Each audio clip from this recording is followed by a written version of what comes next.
Meus amigos, muito obrigado pelo retorno que vocês deram em relação ao primeiro programa Imprensa Livre, que tinha entrevista com o procurador Marcelo Rocha Monteiro e o presidente do Movimento Viva Brasil, Benê Barbosa. Ainda no assunto segurança pública, o segundo programa é com um dos maiores especialistas nesse tema no mundo, o general de divisão Marco Aurélio Costa Vieira. Ele foi o diretor executivo da Rio 2016 e é um dos maiores entendedores de segurança pública do mundo. Esse programa conta com o apoio do Instituto Liberal. Se você ainda não conhece o trabalho do Instituto, entre em www.institutoliberal.org.br e se informe. O Imprensa Livre de hoje começa agora. Hoje, no Imprensa Livre, temos a honra de receber o general Marco Aurélio Costa Vieira, ex-diretor executivo dos Jogos Olímpicos do Rio de Janeiro, consultor estratégico de segurança de várias cidades do Brasil e do mundo. Muito bem-vindo ao Imprensa Livre, obrigado pela sua presença. Muito obrigado aqui, é uma honra estar aqui com você hoje para um momento tão interessante do Brasil. Muito obrigado. Bom, vamos começar tentando entender por que o Brasil está perdendo a guerra no combate à criminalidade. O que está acontecendo, no geral, que o Brasil tem índices tão alarmantes de segurança e o que a gente pode fazer para melhorar isso? O Brasil, nos últimos 30, 40 anos, adotou algumas políticas não muito indicadas para a evolução da criminalidade. A criminalidade evoluiu tecnicamente, tecnologicamente, ela evoluiu em termos de organização, ela virou o foco, o foco da criminalidade era muito varejo, ela hoje tem uma estrutura muito mais de empresa. As organizações criminosas hoje talvez sejam as empresas que mais lucro tiveram no passado recente no Brasil e que tem maior estrutura, inclusive hoje, de que muitas outras empresas. Tem estrutura logística, estrutura de recursos humanos, tem estrutura de comunicações, falam aonde e como querem. Então, essas estruturas todas da criminalidade não tiveram, para se contraporem a elas, políticas públicas e nem estruturas públicas adequadas. Continuou se tratando o crime no Brasil como segurança pública comum da velha, o batedor de carteira. E não é mais assim. E também tem uma certa contaminação de ideologia, né? Essa ideia de que não se deve prender, que o criminoso é uma vítima da sociedade, que o Brasil prende demais. O Brasil prende demais? Não, o Brasil não prende demais. O Brasil prende errado em alguns momentos, mas não prende demais. O Brasil tem hoje, mais ou menos, índices, inclusive do IPEA, do Instituto de Segurança Pública, da ordem de 700 e poucos mil presos. Desses realmente encarcerados, são da ordem de 329 mil. Certo? Então, é menos... Entre aberto, semiaberto, não, fechado? Não, carcerados regime mesmo, fechado, 329 mil. Se você imaginar que nós temos uma média, nos últimos 10 anos, de 50 mil homicídios por ano, que desses só apenas 2% são investigados e os culpados são encontrados, a gente vai ter aí uns 500 mil, mais ou menos, soltos, não estão presos desses 500 mil. E, além disto, nós vamos ter também o crime comum acontecendo. Então, nós estamos encarcerando pouco, nós temos pouca estrutura de encarceragem. Se você pegar no nível da população, nós somos o quarto ou quinto país que encarcera mais, mas nós somos o quarto ou quinto país em população. Então, é proporcional. Agora, nós encarceramos errado por quê? Porque temos uma estrutura de encarceramento que protege o encarcerado mais do que protege a sociedade. Quando você fala em ideologia, eu não gosto de falar em ideologia, eu falo em política pública. Perfeito. A política pública no Brasil, com relação ao sistema prisional, ao encarceramento, é uma política muito que privilegia o crime. Ela prefere tratar bem o criminoso do que se preocupar com a sociedade. Imagine que hoje um encarcerado tem cerca de um terço dos encarcerados tem mais ou menos 1.329, se não me engano, reais para a família, enquanto que uma professora ganha um pouco menos, R$1.200. Quer dizer, como é que um indivíduo criminoso, aqui no Brasil, crime compensa, porque o indivíduo criminoso ganha mais que uma professora.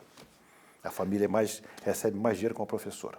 Bom, como as coisas aqui no Brasil estão erradas, eu imagino que com a sua experiência internacional, o senhor conhece experiências que deram certo. Que experiências internacionais, que cidades ou países estão caminhando bem no combate à criminalidade? O que a gente pode aprender com outras experiências internacionais? Nós temos que aperfeiçoar nossa legislação, em primeiro lugar, né? Legislação tanto penal, legislação em termos de toda a visão do crime, ela tem que ser alterada no Brasil, né? Nós temos uma visão no qual socialmente se culpa o criminoso, culpa a sociedade do crime, né? Então o criminoso tem que ser mais responsabilizado pelos seus atos, né? Tem que se dar. Não se pode, por exemplo, aqui no Brasil, até hoje, um indivíduo de fuzil na esquina ser tratado como um criminoso comum. Um indivíduo de fuzil, ele está tentando não só contra a segurança das pessoas que estão no entorno, mas é uma segurança, ele está tentando contra a segurança da sociedade. Sim, quase um terrorista. É quase um terrorista. Mas a legislação do Brasil não o trata como terrorista. Então vale a pena portar um fuzil no Brasil. Então, se a gente continuar tratando o crime assim, a gente vai só aumentar a criminalidade. Então, nós temos que ter leis mais duras e temos que ter sistemas mais efetivos, né? O sistema prisional brasileiro é um sistema baseado na correção. Não está errado, vários países atuam na correção. Só que você não vê uma atitude corretiva dentro da cadeia. Não consegue uma atitude corretiva. Pelo contrário, hoje, os presídios no Brasil são escritórios do crime. Se você for hoje cometer um crime e for levado, por exemplo, para Bangu 1, vão lhe perguntar onde é que você nasceu, onde é que você mora. Ah, eu moro em Bangu. Tá, então você não pode ficar aqui, que aqui é a facção tal, você tem que ir para outro. E o crime determina onde você vai ser preso. Quer dizer, o Estado permite isso. Por quê? Porque o Estado não tem condições hoje de realmente corrigir o criminoso. Não tem condições. Então, se nós não mudarmos o sistema, nós seremos cada vez mais dominados pelo crime de dentro da penitenciária. Falando em penitenciária, também existe essa ideia de que um clichê que se fala muito é vamos construir mais escolas para não construir mais presídios, como se fossem coisas excludentes, a gente não pudesse fazer as duas coisas. Falta vaga, quer dizer, a gente precisa construir mais presídios? Com certeza. Aqui a necessidade de corrigir, a necessidade de correção do sistema prisional começa por mais presídios. Começa por mais presídios, presídios mais modernos, presídios que possam realmente atuar corretivamente com o apenado. E, ao mesmo tempo, nós temos que atuar nas áreas mais carentes com o lado social. Se você pegar, por exemplo, o exemplo de Medellín, em cada uma das áreas, hoje, se não me engano, tem 50 ou 64, eles chamam de unidades, capacidades instaladas. Essas capacidades instaladas são bibliotecas parque, universidades, são grandes estruturas que atendem a comunidade e que fazem com que o indivíduo ali tenha alguma possibilidade de não sair. Uma porta de saída. Não sair senão pelo crime. Se você pegar um depoimento, por exemplo, do MV Bill, que era nascido lá na Cidade de Deus, ele começa as palestras dele dizendo uma coisa muito interessante. Dizendo assim, quando eu era garoto, eu queria ser bandido. Era quem andava com a pistola, era quem tinha as meninas mais bonitas, era quem comia melhor, é quem morava melhor. Eu queria ser aquilo. Por quê? Porque ele não tinha outra visão de vida. Sim. Então, a solução para as áreas carentes... Tem um documentário no Netflix agora do Quincy Jones, ele fala exatamente a mesma coisa. Exatamente. Ele fala assim, a gente quer ser o que a gente vê de melhor. Eu, garoto negro, onde eu morava, os donos do local eram os bandidos. Perfeitamente. Então, a vontade que a gente tem era de ser o bandido. Exatamente. Então, o Estado ele tem que estar presente na comunidade e dar oportunidades para os garotos, para as meninas, de sonhar. Ele tem que ter um sonho. Eu quero ser aviador, eu quero ser engenheiro. Ele tem que ter um sonho. O sonho dele ali, por enquanto, está tolhido pelo ambiente. O sonho, atualmente, de qualquer garoto de favela é ser um marginal. É ter uma pistola, é atirar na polícia. Então a gente tem que mudar isso. E não é dando tiro nele que a gente vai fazer isso. Então a estrutura do combate ao crime tem que começar pensando no lado social e depois pensar no lado do tratamento realmente do apenado, etc. Então, tem que pensar no lado social. A prevenção é muito importante. Mas tem um detalhe aqui no Rio de Janeiro, né? O Rio de Janeiro é uma situação peculiar. Nós temos 5, hoje, urgências no Rio de Janeiro. A primeira grande urgência no Rio de Janeiro é a percepção da situação. As pessoas não percebem a situação que se encontram em termos de segurança. Hoje, trata-se o Rio de Janeiro como se ele tivesse com o mesmo problema de 1962, 61, 49. Não. Hoje, o Rio de Janeiro está numa situação crítica em termos de segurança. E a população tem que entender que qualquer solução passa por uma solução especial. Um problema especial exige uma solução especial. É a primeira urgência, entender o tamanho do problema. A segunda urgência do Rio de Janeiro é o fuzil na esquina. Nenhuma cidade do mundo tem dois apps que designam onde é que existe tiroteio na cidade.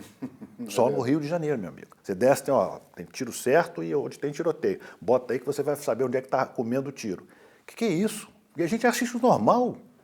A terceira urgência do Rio de Janeiro é o domínio das áreas. Então, nós temos áreas dominadas no Rio de Janeiro onde o Estado não entra. Nós temos 1.211, mais ou menos, comunidades no Rio de Janeiro, e dessas 853 são dominadas pelo tráfico ou pela milícia. E dessas 350, o Estado não entra. Quer dizer... 350 comunidades onde o Estado não entra. Então, ali não entra NET, não entra Light, não entra o lixo, não entra volume, né? Se o tráfico ou a milícia não deixar. O gás é vendido mais caro, né? Então, o que acontece? Nós estamos admitindo que ali o Estado não entrando, que o direito de vir das pessoas está na mão de um poder paralelo. Então, isso é urgente que a gente modifique isso. Sim. É a terceira. A quarta urgência é o escritório de crime dentro dos presídios. E a gente admite. É tão sério isso que, se não me engano, ano passado, a presidente do Supremo Tribunal Federal foi visitar um presídio e disseram, não visita não, que é perigoso. E ela não foi. O que é isso? Nós estamos admitindo que um indivíduo dentro do presídio é mais poderoso que o presidente do Supremo Tribunal Federal. E a quinta urgência é o roubo de carga. O roubo de carga no Rio de Janeiro se tornou crônico. Ano passado nós tivemos uma média de 30 caminhões roubados por dia. Então, o que acontece? Quando você tem uma variação no tráfico de droga, ele cai para o roubo de carga e é um crime facilmente detetável. Porque você consegue chipar, por exemplo, a carga, você chipa o caminhão, você consegue ver quem recepta, você consegue ver onde é que o dinheiro está indo. E até hoje nós diminuímos os índices, mas eles estão alarmantes ainda. Ainda se rouba 15, 10 caminhões por dia no Rio de Janeiro. Normalmente, o diagnóstico de que a gente está perdendo a batalha para o crime é quase consensual, né? Não vejo ninguém dizendo alguma coisa diferente. Mas isso também leva a uma posição de algumas pessoas a achar, então a batalha está perdida. Então não há o que fazer, o Rio de Janeiro está entregue, o Brasil está entregue aos bandidos, não tem muito o que fazer, tem que se mudar, a única saída é o galeão. Isso é verdade ou tem o que fazer ou há como melhorar essa situação? Não, é só você ter uma política pública adequada e trabalhar adequadamente. Medellín, há 15 anos atrás, a média era de 72 mortes violentas por 100 mil habitantes, 72. O Rio de Janeiro hoje tem 33. São Paulo já teve 50. São Paulo hoje tem 12 por 100 mil habitantes. Nova York tem 8. Morte por 100 mil habitantes, morte violenta. Sim. Nós estamos com 33. O Brasil, a média é 30. Mas tem lugar no Nordeste que é 50, 40. Em 15 anos, Medellín saiu de 72 para 8. Então é possível perfeitamente. Agora, é necessária uma política pública e é necessário um apoio, uma estrutura de toda a sociedade. Quando eu digo uma estrutura de toda a sociedade, não é possível que a imprensa, por exemplo, entenda o combate ao crime como sendo um abuso de direitos humanos. Sim. Quando você pega um indivíduo... Opressores e oprimidos. Não existe isso. Quando você pega um indivíduo de fuzil na esquina, ele é um criminoso, tem que ser... E é um criminoso violento, e só tem uma maneira de você combater a violência com um fuzil. É com outro fuzil. Sim. Não existe outra maneira. E se ele admite estar com fuzil, é porque ele admite ser combatido assim. Sim. E a imprensa, é um combatente por definição. Né? A imprensa tem que entender assim. A justiça tem que entender assim. Então, a justiça, ela tem, hoje em dia no Brasil, ela tem um cunho, um viés muito de letra fria. Ela pega a letra ali e adota a solução da letra fria. Às vezes, também com viés ideológico. Né? Uma justiça ativista. Enquanto que a gente tem que ter uma justiça que proteja a sociedade, que se preocupe com a sociedade. No momento que eu não vou à audiência de custódia e libero um indivíduo de fuzil na mão, com 45 minutos, 60, dizendo que ele não é primário, que a penitenciária está cheia, e o guarda que prendeu ele passa 45 minutos preenchendo o formulário, o guarda fica mais tempo preso do que o indivíduo de fuzil, a gente tem que entender que há um contrassenso nisso aí. Ou seja, a justiça não está sendo justa.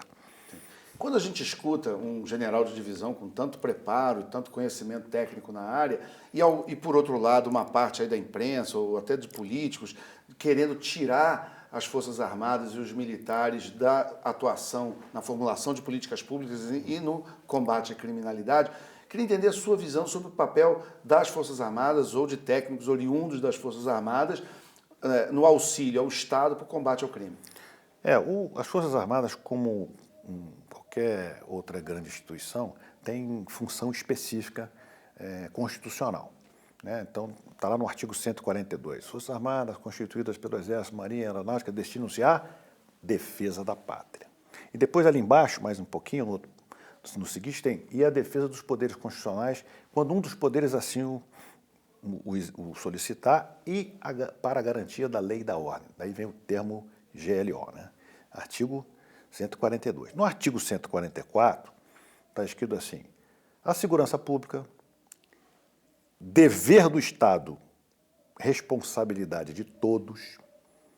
Então, é dever do Estado, as Forças Armadas são instituições de Estado, e é responsabilidade de todos. Novamente, responsabilidade das Forças Armadas. Então, a segurança pública, quando o Estado não consegue suprir, logicamente cai no colo das Forças Armadas. Então, elas não são adequadas, mas hoje em dia elas são preparadas, sim, para atuar na segurança pública. E tem um detalhe, a guerra do futuro não vai ser uma guerra de clarins, bandeiras, cornetas e espadas, não. Vai ser uma guerra urbana contra o criminoso urbano. Vai ser essa a guerra do futuro. E as Forças Armadas têm que estar preparadas para isso. Então, hoje no Brasil tem que haver um pequeno novo enfoque sobre isso, né? Nós estamos caminhando no Brasil, permita-me estender um pouquinho mais na resposta, por favor, para o Brasil virar um narco-país. Porque se essas organizações hoje criminosas, que estão crescendo, que estão se armando cada vez mais, hoje o Brasil é o segundo maior consumidor de cocaína, o maior exportador de crack, maior consumidor de crack, segundo maior consumidor de maconha, e os tentáculos dessas organizações já não são São Paulo, Rio, já estão no Nordeste, já estão no Sul.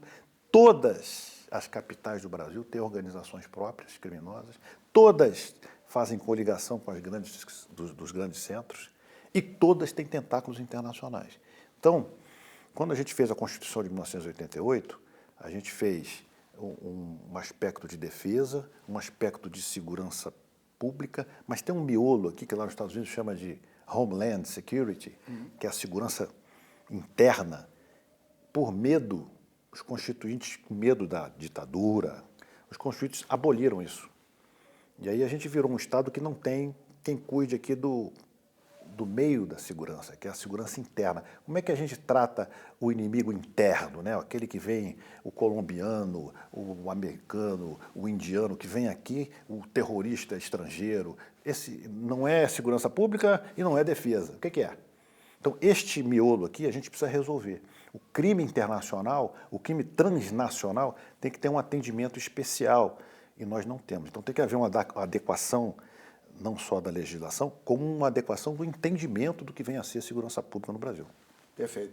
Da sua experiência como diretor executivo dos Jogos Olímpicos da Rio 2016, que foi inegavelmente um sucesso, a dúvida é, primeiro, o sucesso em termos de segurança das Olimpíadas significa que o Brasil está preparado para enfrentar grandes eventos ou houve alguma coisa única e específica naquele evento que fez com que ele tivesse um sucesso maior? E o que a gente poderia aplicar do que se aprendeu com aquela experiência para ajudar o Brasil a ficar um país mais seguro? O Brasil veio aprendendo, né, com os grandes eventos, desde o Pan-Americano 2007, depois em 2011 com os Jogos Mundiais Militares, foi quase uma Olimpíada, que tiveram 111 países. Depois nós tivemos a Copa das Confederações, depois a Copa do Mundo.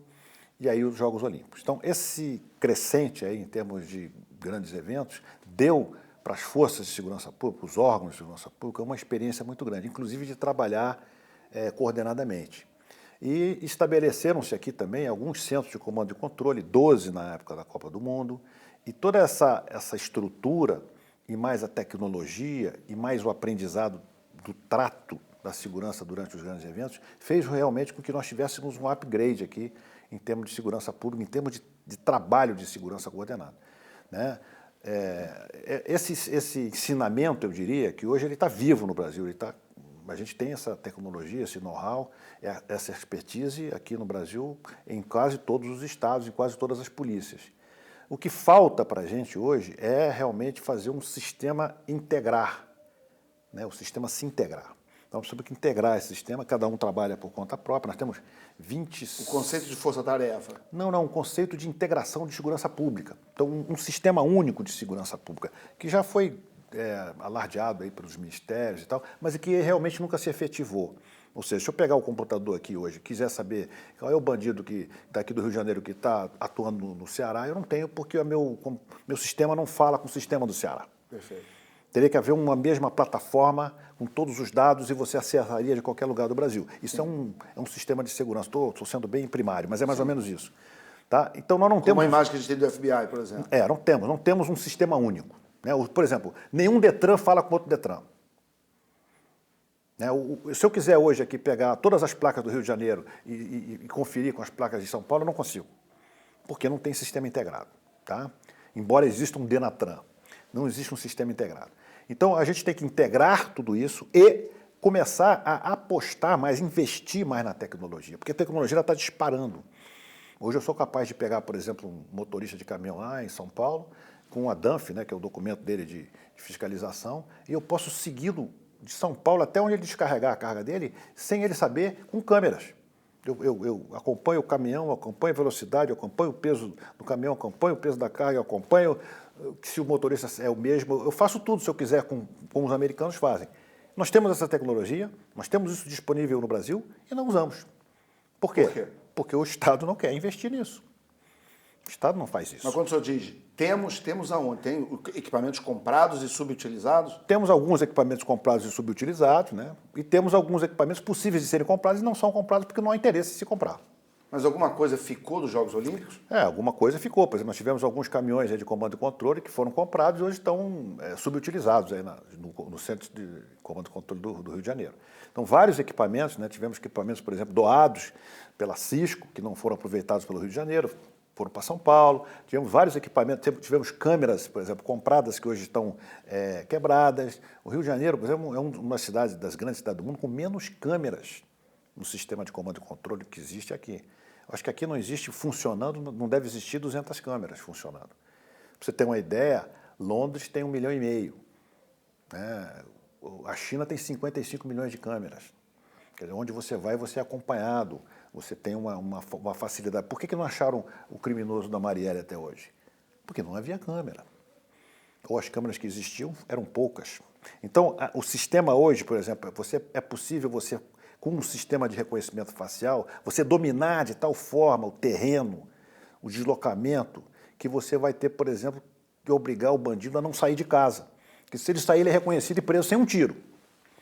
Tem um tiro. Você pega o camarada dentro do shopping. Esse ponto é importante, porque mais tecnologia, menos tiro. Menos tiro, claro. Quanto mais tecnologia, mais capacidade de você atuar com inteligência. Por quê? Porque a tecnologia ela vai pegar você. Por exemplo, eu tenho um bandido que é o NEM da Rocinha. Aí eu tenho o reconhecimento facial do NEM. Aí eu vejo o NEM no Shopping Leblon. Não vou prender o NEM, não. Não preciso, não. Aqui tem muita gente, eu posso acabar cometendo. Deixa ele circular. E você vai, e a câmera vai acompanhando, Um dia, opa, aqui é o local ideal para pegar o NEM sem dar um tiro. Pá! Ou o contrário, assim, bom, agora com quem o NEM anda? Vamos levantar a rede dele. Aí você vai acompanhando, agora não vou pegar só o NEM, vou pegar o NEM e toda a turma do NEM. Pá! Então é assim que se age atualmente. E você começa no aeroporto. Quem desembarcar no aeroporto tem que ser identificado facilmente. Agora, para que aconteça isso, nós precisamos de adaptação da legislação, porque vai ter alguém, vai dizer assim, não, mas isso aí vai entrar na privacidade da pessoa e tal. Na rua, em todos os países do mundo, não existe privacidade. Então, isso na rua, você... É um espaço público, espaço público. Pois é, mas lá nos outros lugares, por exemplo, em Londres, na Alemanha, na Itália, o que é que os donos de loja fazem? Eu também quero participar dessa rede. Aí ele pega as câmeras, diz, qual é a câmera que eu tenho que comprar? É a câmera XYZ, tá, eu vou comprar igualzinho e bota a minha câmera no teu sistema. Por isso que tem 1 milhão de câmeras. Não é 1 milhão de câmeras públicas, são câmeras públicas e privadas integradas. E você pode jogar isso na nuvem, você junta 1 milhão, 2 milhões de câmeras e não tem storage, não tem necessidade de servidores. Não, é na nuvem. É infinita a capacidade. Outra coisa, o reconhecimento facial, assim como o reconhecimento de placa, não é fotografia. São 17 pontos. Então, é um algoritmo de 17 pontos. Então, você pode, bilhões de faces você pode reconhecer, é só dar um matchzinho e não precisa volume de storage, porque não é uma foto, é 1 bit, 2 bits a face do indivíduo para você depois identificar. Então é fácil. Então, a mesma cidade que em 2016 fez o seu maior evento e que em número de ocorrências foi mínimo e foi, sob qualquer ponto de vista, um sucesso, é a mesma cidade que esse ano no Carnaval foi um desastre, né? Foi aquele susto para todo mundo, como é que o Carnaval, a bandidagem estava solta, arrastões, enfim. A gente não aprendeu nada, a gente teria o que aprender, a gente teria equipamentos e o que aconteceu, por exemplo, no Carnaval desse ano, poderia ter sido evitado. Eu não diria que não aprendeu, eu diria que a gente desprezou o aprendizado, a gente não quis usar o que aprendeu. A gente pode amanhã, não, vou resolver usar o que eu sei. Você usa o que você sabe. Você não quer usar, por algum motivo não se quer, né, usar o que se sabe. Tem-se estrutura, sabe-se, conhece a tecnologia, temos especialistas, tem expertise, então é só querer usar o que sabe. Agora, é muito importante, e aí eu acho que é o lado mais sensível da questão, são as políticas públicas. Porque a política pública ela tem que fazer com que isso se torne uma ação de Estado permanente, não pode ser um espasmo.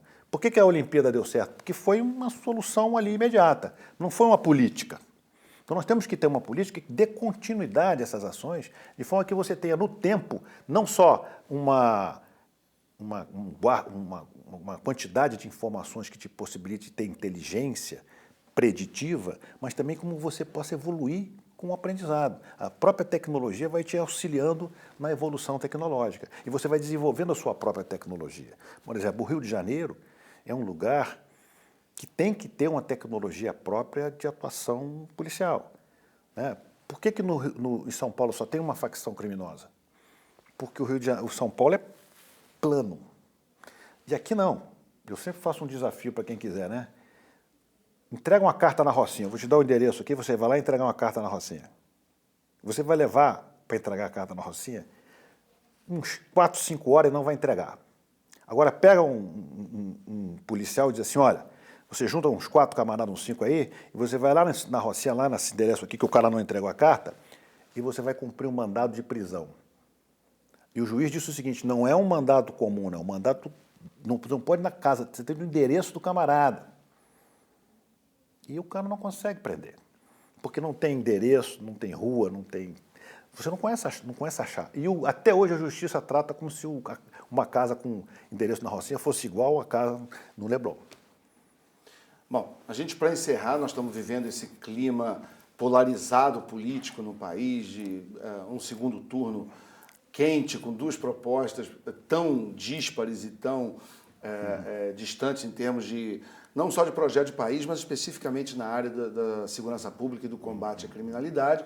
Você vê a proposta do PT, que é basicamente uma volta que é feita nas últimas décadas, né? Uma certa leniência com a bandidagem, um approach onde o criminoso é a vítima da sociedade, que a culpa do crime é a pobreza.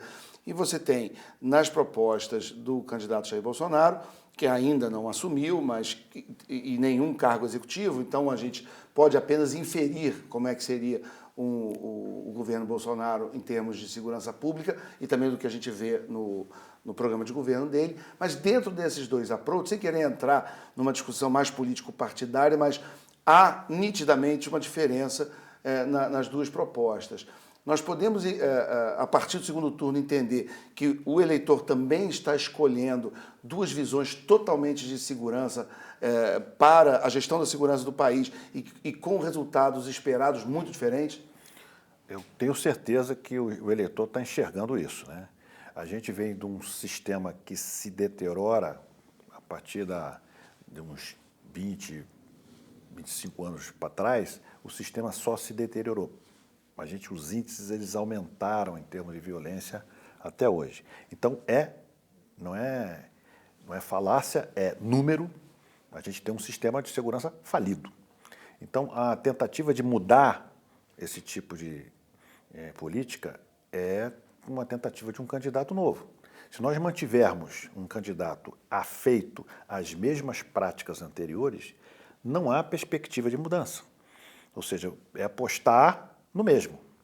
A gente pode apostar no mesmo e pode apostar no diferente. Eu acredito realmente que há que se fazer uma mudança radical. Não é uma mudança em poucos itens, não. É uma mudança em muitos itens da segurança, partindo da política de segurança pública e chegando até o sistema prisional. Nós temos que adotar algumas práticas totalmente diferentes daquelas que vêm sendo adotadas até hoje.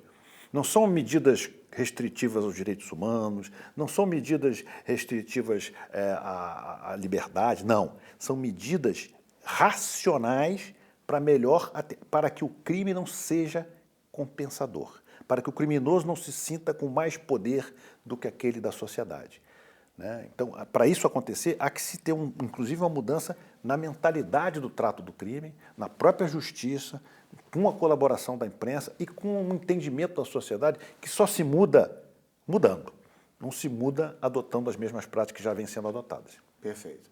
General Marco Aurélio Costa Vieira, muito obrigado, uma honra para o Imprensa Livre recebê-lo. Até a próxima.